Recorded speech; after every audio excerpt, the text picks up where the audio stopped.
Hi friends, ఈరోజు మీకు చింతకాయల గుజ్జు తయారీ ఎలానో చూపిస్తాను. చూడండి. ఫస్ట్ మనకి మిర్చి తీసుకుందాం. మిర్చి తీసుకున్న తర్వాత మనం స్టవ్ పైన బాల పెట్టుకోవాలి. ఇప్పుడు దీన్ని వెలిగించుకుందాం. ఇప్పుడు ఆయిల్ వేసుకోవాలి. మనం ఇలా ఆయిల్ వేడెక్కిన తర్వాత మనం ఈ మిర్చి దీంట్లో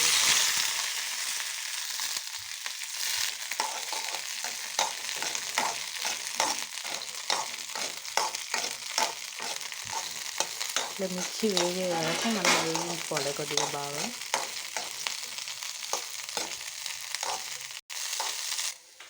ఇప్పుడు మిర్చి వేగాయి. మనం ఇప్పుడు ఒక ప్లేట్లో తీసుకుందాం వీటిని.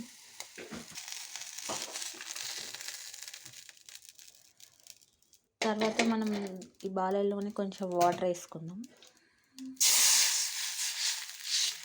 చింతకాయలు ఉడకబెట్టుకోవడానికి.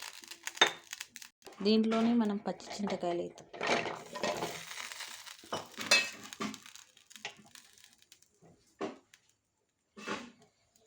ఇవి ఉడికే వరకు మనం కొంచెం స్టవ్ని పెద్దగా పెడదాం. మనం గుజ్జు చేసుకునేటంటూ మనం చింతకాయలు వేసుకోవాలి. ఇప్పుడు దీని మీద మనం మూత పెట్టేది. మనం వేయించుకున్న ఈ మిర్చిలో మనం జీలకర్ర కొద్దిగా ఎక్కువ వేసుకుంటే బాగుంటుంది. దీంట్లోనే తగినంత మనం పసుపు వేసుకోవాలి. తగినంత అల్లం పేస్ట్ కూడా వేసుకోవాలి. చట్నీకి తగినంత ఉప్పు వేసుకోవాలి మనం. ఇలా ఇవన్నీ మనం రెడీ చేసుకొని పెట్టుకోవాలి పక్కకు. మనకు చింతకాయలు ఉడికిపోయాయి. ఇప్పుడు మనం వీటిని తీసుకుందాం. మనం ఈ చింతకాయలను పొట్టు తీసి చట్నీ వేసుకుంటే చాలా టేస్ట్ ఉంటుంది. ఇలా వేసుకుంటే అంత గరుకు ఉంటుంది. అందుకే మనం దీన్ని పొట్టు తీసి మనం గుజ్జు పిండుకోవాలి. నేను రోటి పచ్చడి చేస్తున్నది. మిక్సీలో వేస్తే అంత టేస్ట్ ఉండదు కాబట్టి మీ ఇంట్లో రోలు ఉంటే మీరు రోట్లోనే నూరుకోండి. చాలా టేస్ట్ ఉంటుంది చట్నీ. మనం ఉప్మాలో కానీ, అన్నంలో కానీ, రొట్టెలో కానీ తింటే బాగుంటుంది.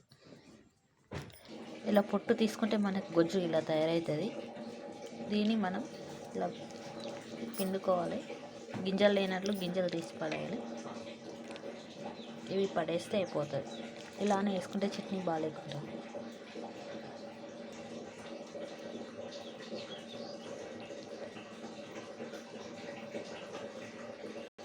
గింజలు తీసేసినాక ఇలా అవుతుంది మనకి ఈ గుజ్జు మొత్తం.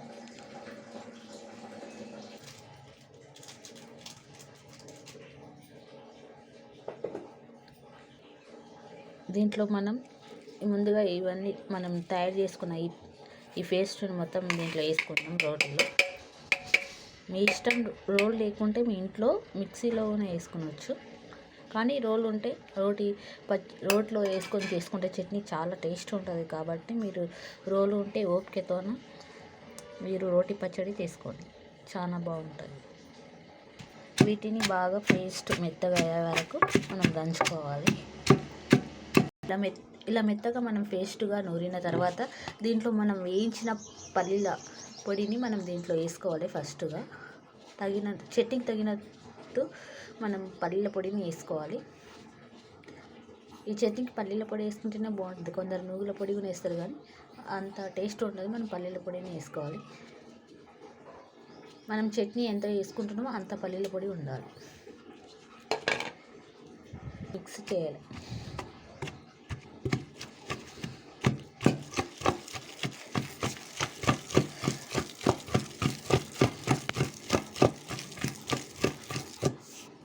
తర్వాత మనం ముందుగా దీంట్లో మనం ఏం చేయాలంటే మనం తయారు చేసుకున్న ఈ చింతకాయల గుజ్జుని దీంట్లో వేసుకోవాలి.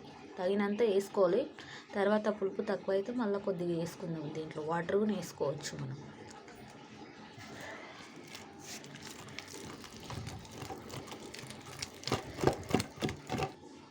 చూడండి, ఇలా మనం రోట్లో ఇలా పేస్ట్గా మంచిగా మెత్తగా నూరుకోవాలి. దీంట్లో మనం అంటే మనకి కొంచెం గట్టిగా అనిపిస్తే కొద్దిగా వాటర్ కూడా వేసుకోవచ్చు. కొంచెం పులుపు మీకు ఎక్కువ కావాలనుకుంటే మళ్ళీ కొద్దిగా గుజ్జు ఉంటే చింతకాయల గుజ్జు వేసుకోవచ్చు దీంట్లో. మనకి ఎంతో రుచికరమైన చట్నీ రోటి చింతకాయల గుజ్జు రెడీ అయిపోయింది. ఇప్పుడు మనం దీన్ని పోరింపు వేద్దాం. చిన్న బాల్ తీసుకొని దీంట్లో మనం ఈ బాల వేగాక కొంచెం ఆయిల్ వేసుకుందాం పోరింపు పెట్టుకోవడానికి. దీంట్లో ఆవాలు జీలకర్ర వేసుకోవాలి. దీంట్లో మనం ఒట్టి మిర్చి వేసుకుందాం. దీంట్లోనే మనం కరివేపాకు వేసుకుందాం.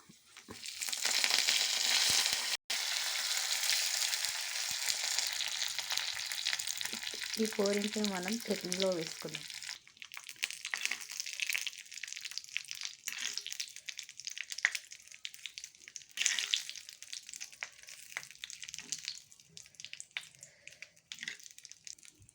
చూడండి ఫ్రెండ్స్, మనకి ఎంతో రుచికరమైన చింతకాయల గుజ్జు తయారైపోయింది. దీన్ని మనం చపాతీలో కాకుండా రొట్టెలో తింటే బాగుంటుంది. అలానే వేడి వేడి ఉప్మాలో తింటే కూడా చాలా టేస్ట్గా ఉంటుంది. మీ ఇంట్లో ట్రై చేయండి దీన్ని. Share my video, like and subscribe. Thank you.